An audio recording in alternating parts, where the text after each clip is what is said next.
two things to say still.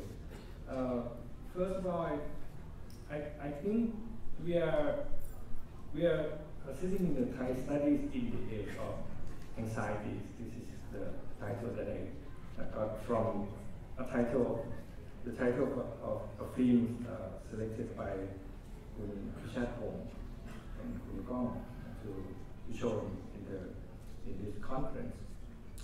I think this is in a divided atmosphere. So not only that many cannot attend, but they are facing threats of the authorities. And also this atmosphere discourages many from attending this conference, or they choose not to come. ขอรูปนะครับ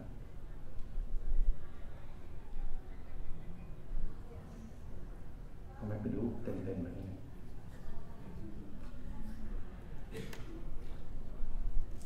So there is one anecdote that I should not tell it, but I will do it anyway. It probably tells what is going on in this country. A colleague of mine told me that she overheard a conversation between a Thai scholar from a government-owned university. See, I have to make it quick. A Thai scholar from a government-owned university. And it's a conversation between him and a foreign scholar. The Thai scholar asked the foreign scholar if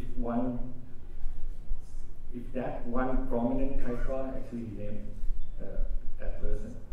If that one prominent Thai scholar still teaching at such university that in the same university that such foreign scholar is teaching, and foreign scholar said yes, he is. Then the Thai scholar said, "I'll kill him one day." The atmosphere of censorship, that is another thing that Craig mentioned about. It is applying not only for one Thai scholars who were presenting papers both in this conference and also in Thailand in general, but also it also applies to Thai scholars who was giving speech or presenting papers or doing academic speech outside of Thailand as well. Last month I was in England. A couple Thai person came in to the conference room. I have to keep my mouth really carefully and what to say and what not to say. Still, I said something, but in a vague way, in a very vague way. So, how can we live in this age of anxiety? I have no answers, but for Thai studies in general, I think we have to learn to live in this age of anxiety, or maybe what Craig called the age of the fears. But if you watch the film, the age of anxiety, it's not just under this junta, not just under this military regime. It can be longer. Still, I admire many scholars who are here in this conference who have courage to present their ideas despite of the threats they are facing. Second point I want to make. Relating to the themes of this year of Thai studies, I think that it's really impressive that many papers, many scholars, not only doing research about Thailand but also expanding and then make comparative studies and the connectivities as the theme seem to suggest, and also how to globalize Thailand. Right? So to get away from what Chen also mentioned at the beginning of the conference, get away from, or to expand it at least from the national methodological nationalism, which is quite successful. But I just want to, well, if it can be more expansive, I would like to see what is what to be done, what is to be done in the near future. As I am doing research both in Thailand and also in Vietnam, and my generation start to do more research outside of Thailand, the expansion that I saw in this conference mostly is much expanded in terms of space. We do lots of crossing borders and also in terms of comparative studies. But still, I think it's still not enough in terms of theorization, because when we talk about theories, it means it's the way to compare, or it's the way to communicate outside of one's own research site. Or in another aspect, I think the comparative studies need to be doing more. We need to do more comparative studies to get away from not only focusing on Thailand. And also, how can we, as the Thai Study Conference, how can we accommodate those who work on Indonesia, Thai scholars who work on Indonesia, Cambodia, Japan, Korea, and many other parts of the world. One of the students of Jan Herschel is doing research on Italy. So how can we have her in this conference and saying something? It's a Thai study in a sense of like Thai studying others, or Thai studying other countries, or how can we have that kind of conversation between study of Thailand and Thai who study other countries, as well as other parts of the world.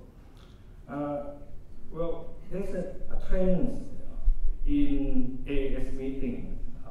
I went to AS meeting since I was the graduate student in the US, and then I saw a new change, which is very, I think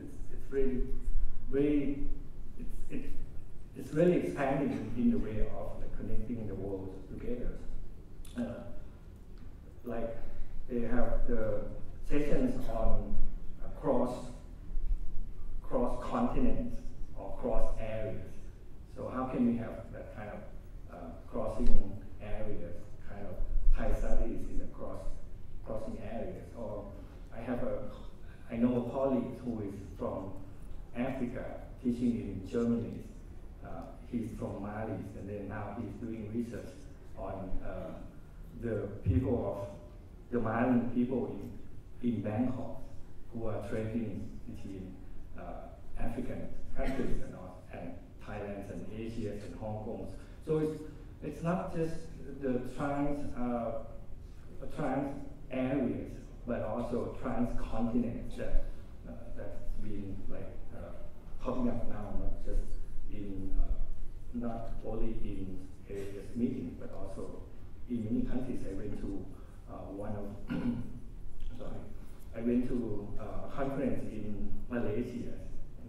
They have like transcontinent kind of area studies. So it is across the areas across the continents that probably can be further expanding the Thai studies.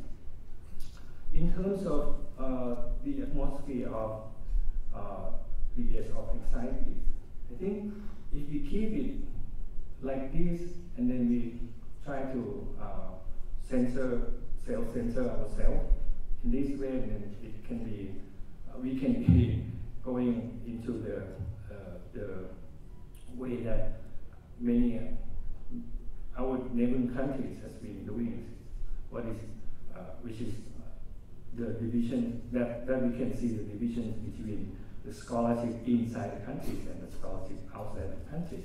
For example, in Vietnam, I have experience in Vietnam, and I saw the scholarship scholarship about Vietnam outside of Vietnam is much more like theoretical, much more advanced in compared to scholarship inside the country. So we have to think like really seriously how not to have that gap happening to Thai studies. And also, I think I admire Professor Kai's articles that he put on the journal, the วารสารสังคมศาสตร์ Social Science Journal of Chiang Mai University just came out for this conference. And then he talks about the Thai studies in the United States, and then at the closing remark, he seemed to say that the Thai study in the United States is declining. But on the other hand, I saw that it is like popping up in many countries outside of the U.S. For example, in East Asian countries, we saw Thai studies in Korea. Like, can you believe that I'm just invited to be a committee of the Korean Association of Thai Studies?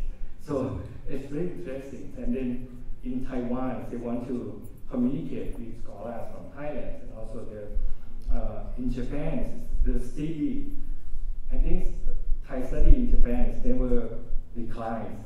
It's always there.